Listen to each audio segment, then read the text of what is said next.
मोदी सरकार गिराने वाले थे उपराष्ट्रपति धनखड़। खबर सुनकर हिल गया पूरा देश। नायडू और विपक्ष के सबसे बड़े खेल का हुआ पर्दाफाश। क्या उपराष्ट्रपति जगदीप धनखड़ मोदी सरकार को गिराना चाहते थे? क्या चंद्रबाबू नायडू को समर्थन वापस लेने का संकेत दिया गया था? इस खेल की स्क्रिप्ट बहुत पहले ही लिखी जा चुकी थी। ये आरोप किसी आम आदमी ने नहीं लगाए, बल्कि एक वरिष्ठ पत्रकार ने हाल ही में दिए इंटरव्यू में इस साजिश से पर्दा उठाया है। उनके मुताबिक धनखड़ सरकार के भीतर ही भीतर बगावत की जमीन तैयार कर रहे थे। और सबसे चौंकाने वाली बात, इस खेल में आम आदमी पार्टी से लेकर कांग्रेस तक की परछाइयां नजर आने लगी थी। मानसून सत्र के पहले ही दिन जगदीप धनखड़ ने अपना इस्तीफा दे दिया। सब चौंक गए। वो व्यक्ति जो 11 दिन पहले कह रहा था कि 2027 में रिटायर होऊंगा, अचानक इस्तीफा क्यों दे बैठा, राजनीतिक पंडितों के कान खड़े हो गए। ध्यान दीजिए, इस्तीफे से कुछ दिन पहले धनखड़ ने आम आदमी पार्टी के सांसदों से गुपचुप मुलाकात की थी। उस मीटिंग में मोदी सरकार के खिलाफ बातचीत हुई, चाहे वो हंसी मजाक में हुई हो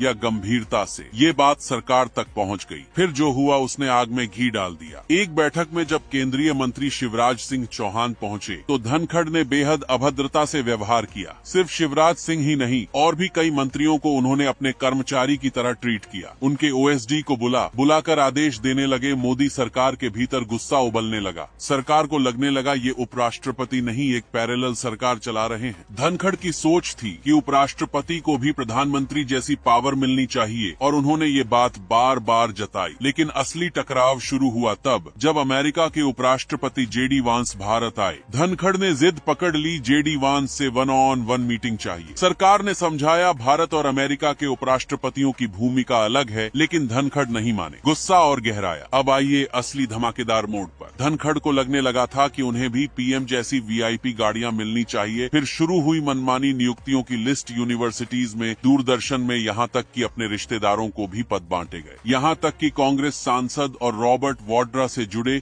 उनके दामाद का नाम सामने आया। ये सब संकेत दे रहे थे कि धनखड़ अब पूरी तरह सरकार के खिलाफ मोर्चा खोल चुके हैं। अब आते हैं सबसे विस्फोटक दावे पर। धनखड़ कुछ विपक्षी नेताओं से कह चुके थे, चंद्रबाबू नायडू को कहिए समर्थन वापस ले ले, सरकार गिर जाएगी। जी हाँ, नायडू के जरिए एनडीए को तोड़ने की प्लानिंग चल रही थी। इतना ही नहीं, किसान आंदोलन से जुड़े नेताओं से भी धनखड़ संपर्क में थे। अंदर खाने एक बड़े विद्रोह की स्क्रिप्ट लिखी जा रही थी। और जब जजों के खिलाफ महाभियोग प्रस्ताव आया तब मामला फूटा। धनखड़ चाहते थे 2 जजों पर कार्रवाई, जबकि सरकार सिर्फ एक नाम पर विचार कर रही थी। लेकिन धनखड़ विपक्ष से पहले बात कर चुके थे। सरकार को जब पता चला कि विपक्ष के पास मीटिंग की जानकारी थी, पर लीडर ऑफ हाउस को नहीं, बस वहीं से सरकार का भरोसा टूट गया। फिर क्या था, सरकार ने अल्टीमेटम दे दिया, या तो खुद हट जाइए या कार्रवाई के लिए तैयार रहिए। धनखड़ समझ चुके थे कुर्सी पर रहकर बेइज्जती झेलनी पड़ेगी, इसलिए राष्ट्रपति भवन पहुंचे। बिना अपॉइंटमेंट लिए करीब 40 मिनट इंतजार किया